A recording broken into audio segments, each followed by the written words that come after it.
მიგრაციის კანონის დარღვევის საფუძველზე სამართალდამცველებმა 7 ადამიანი დააკავეს. ნიგერიისა და ინდოეთის მოქალაქეები მიგრაციის დეპარტამენტმა გამოავლინა და დროებითი განთავსების ცენტრში გადაიყვანა. ქვეყნიდან მათი გაძევების პროცედურები უკვე დაწყებულია.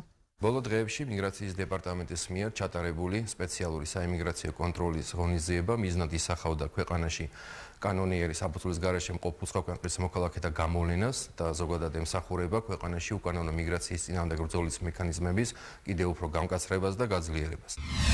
სპეციალური საიმიგრაციო კონტროლის ფარგლებში მიგრაციის დეპარტამენტმა 2023 წლიდან დღემდე საქართველოდან 1000-ზე მეტი უცხოელი გააძევა. მხოლოდ 2025 წლის პირველ ნახევარში შესაბამისმა დეპარტამენტმა ქვეყანა 454 პირს დაატოვებინა.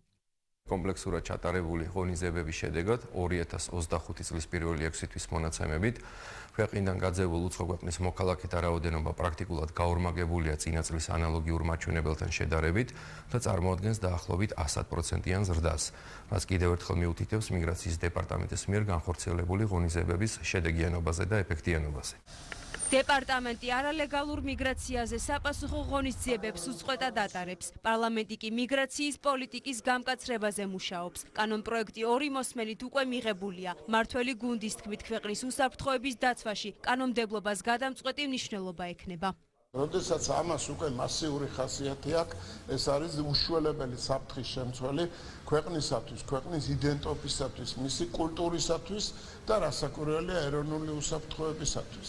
სამწუხარო მაგალითებია, რაც დღეს ევროპაში ხდება, სერიოზული დარტყმა მიადგა ეკონომიკას. პატარა ქვეყნისთვის ეს არის საფრთხე. ამ საფრთხეს სჭირდება გარკვეული რეაგირება და რეაგირება კანონის გარეშე არ არსებობს. ახალი კანონის მიზანია საერთაშორისო დაცვის პროცედურები უფრო ეფექტიანი გახდეს. თავშესაფრის პროცედურის ბოროტად გამოყენების რისკები კი შემცირდეს.